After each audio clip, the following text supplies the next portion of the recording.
The Predator pretty much sums up my thoughts on the movie. I'm gonna talk about whatever movie this is, and a little bit about a huge problem in Hollywood. Yeah, get it? Huge? Don't worry, Shane Black. I won't rock your world tonight. At least for now. It's alright. I'm a simple man. Not one to complain. Action was fine. It looked fine. The jokes are alright. You know, they were amusing. Overall, yeah, nothing to write home about. It was alright, fine. The plot, however... oh. Where to start? Ah, right. Spoilers or something. I'm gonna level with you. I really just made this just to talk about, Big Boy here. This absolute unit. You ready for this? When looking at Hollywood movies that are coming out recently, you ever notice a little trend that's occurring? It's been in a few indie films before, like Star Wars, Meg, and now it's in my Pred Boy movie.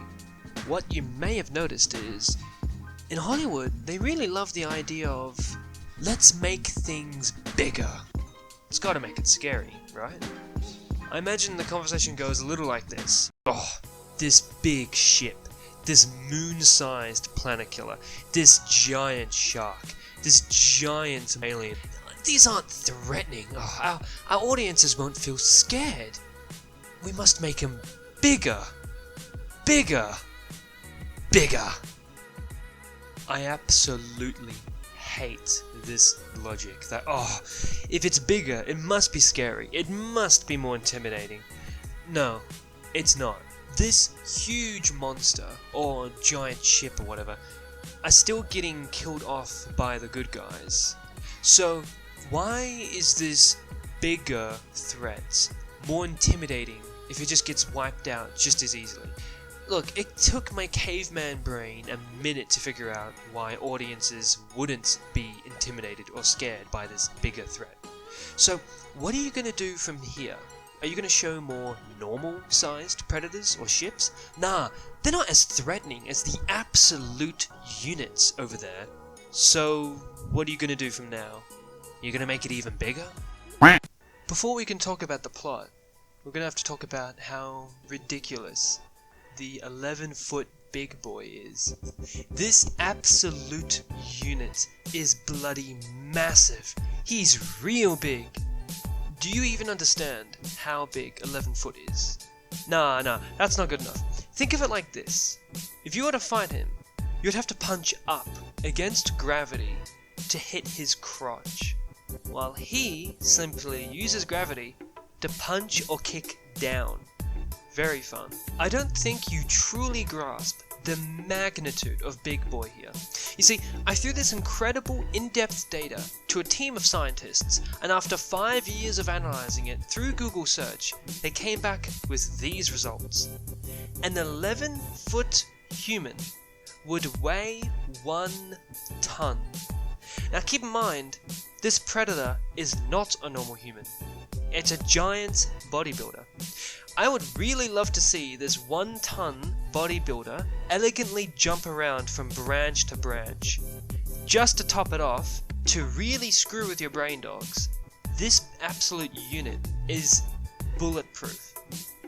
Not just against pistol rounds, I'm talking about rifle rounds. The full Monty.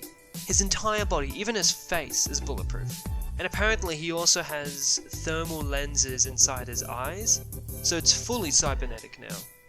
So what happens? You have this 11-foot, 1-ton, giant muscular predator monster that has bulletproof skin. What happens to him, you may ask? He gets wiped out, really hard, by some dude, a scientist woman who knows how to fire guns, and their wacky alien dog. Yeah, no, this really happens. This is permanent. This 11-foot stain will be here in the Predator lore forever. And this is another thing about Hollywood logic that I really hate. Remember that Predator dog? Yeah, okay. The Hollywood people are going, okay, how do we represent this is a dog used by the Predators? Oh, right, I know. We'll give it the weird predator tendril hair. We'll put that on the back of the predator dogs, so the audience can know that's a predator dog. You know, just like how in real life, real dogs have human hair.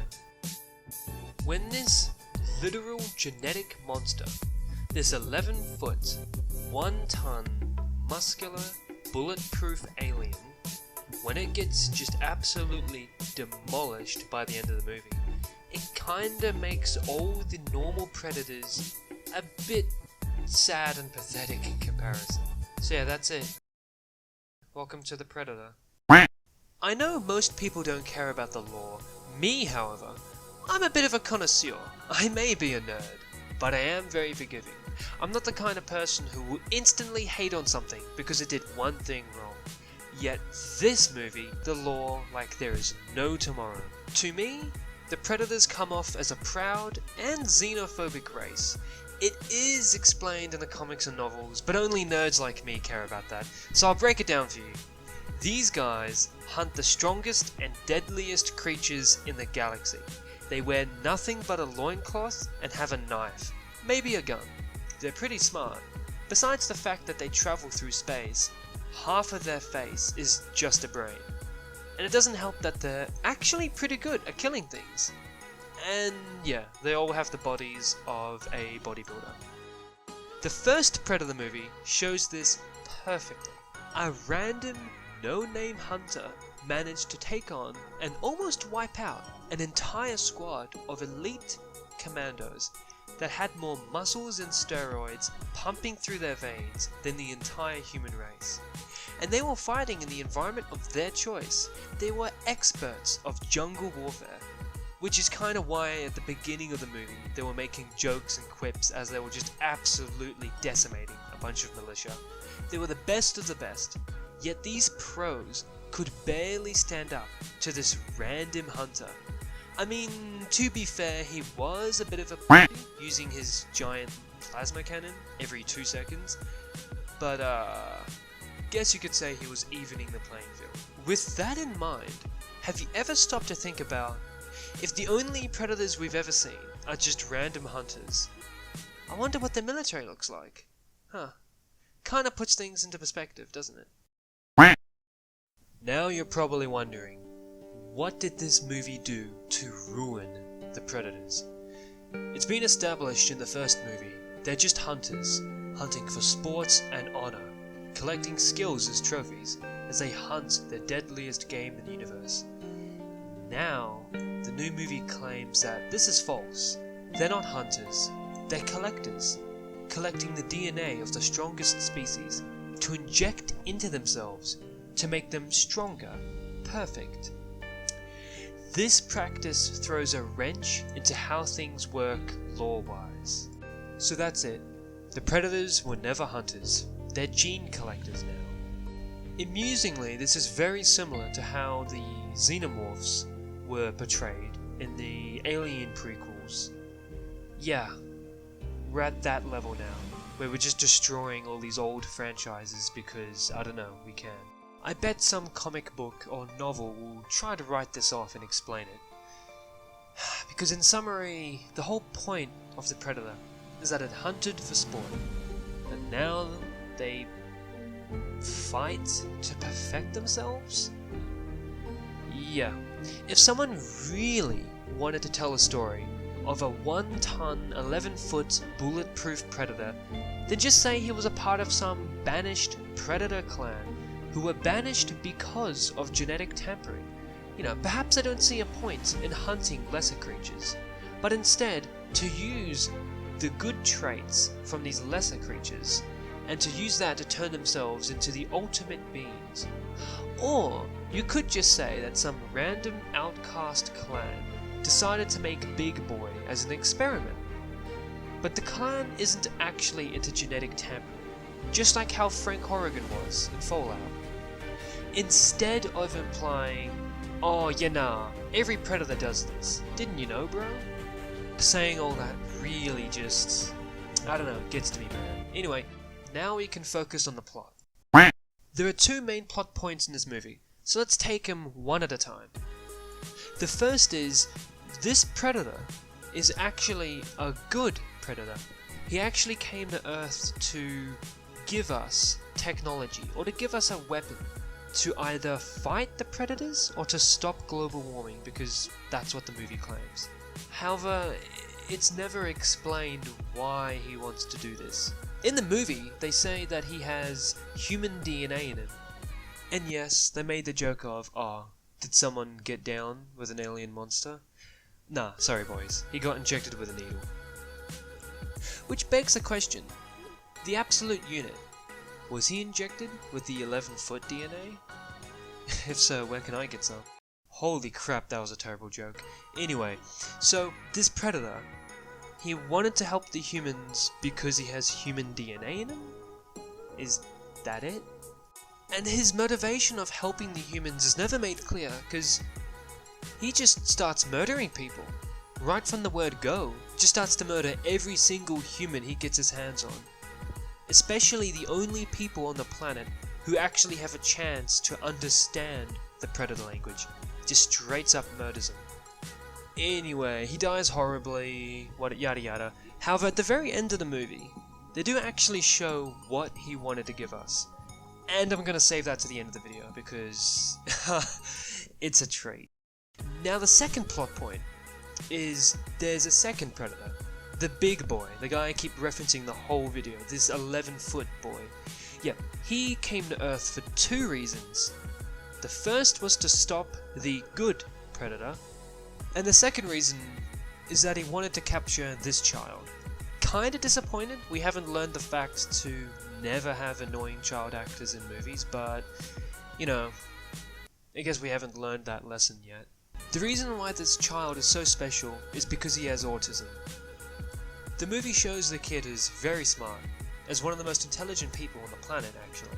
Remember earlier I was talking about how the predators want to inject the good traits of species into themselves? Yeah, that's exactly what they want to do. They want to take this kid's autism and spread it throughout their entire race. These intelligent, crafty, deadly warrior race wants to inject autism in its people to achieve perfection. The predators literally want to become autistic. Hey predators, I'll help you out. If you want to inject autism into yourselves that badly, just get any vaccine in America. That'll give you autism real quick. It doesn't help that this idea is also pushed by the movie itself, with the woman scientist claiming that people with autism are the, quote, next step of human evolution. Okay, yeah, I do understand that some people with autism can be really smart, either having photogenic memories or becoming really obsessive about certain subjects, so that could differ from being obsessive over trains, to cars, to science, maths, and so on. However, this may come to a surprise to you, but there are just a handful of downsides to being on the spectrum. Just a few. I feel like they didn't really think this part of the script out. Anyway, if the movie really wanted to claim that autism was the next step of human evolution, then at the very least, you could try to say that it comes with both positive and negative effects. And I don't know, maybe you could say that the predators can distinguish that. Maybe they can take the good traits and not just, you know, become fully autistic. But yeah, that's the movie. They try to brush off the realities of autism and just say, oh, no, it's perfect. It's the next step of human evolution. Before I wrap this up, at the end of this movie, oh my god, the final scene encapsulates so much that is wrong with the Hollywood mentality.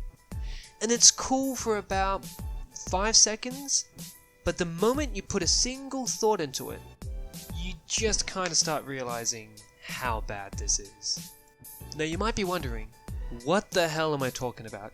Well, I can't really show footage of what it is, even though I do have it. Kinda don't want to do that. So here, I'll throw in this clip instead, and imagine it as a black predator suit.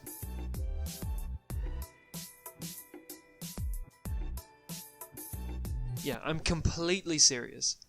And you might be thinking, okay, why is that a big problem? Well, if you can't see it's a big problem, I'll spell it out for you. It's a bit of a sequel bait, you know, first and foremost. However, the biggest problems are these. The first would be, why didn't the good Predator wear this suit? 2. Why haven't we seen these suits before? Are they military? Was it made for humans? If it was made for humans, how come it has the Predator tendrils in the back? 3. So, if Predators have this nano Iron Man technology, why haven't they used this before? They all put on physical masks, physical pieces of armor. Why use that when you can literally just make armor out of thin air? It doesn't really fit with the realistic setting of Predator. Well, realistic as you can get. I won't go on, but it is really bad. It just doesn't make any sense, just especially for that last reason I mentioned. But there you go. That's the Predator. So, this movie isn't a mess. I do wonder what happened to this though. But plot-wise and lore-wise, it's a bit of a dumpster fire inside an acid pit, inside the belly of the machine, and the machine is bleeding to death. I think the action's fine, like I said, and it does actually look fine, and the comedy's pretty good, yeah, I actually liked it. But yeah, the plot, the lore, it holds up just as well as the third act of this movie. Seeing this movie really did make me go onto the next step of human evolution.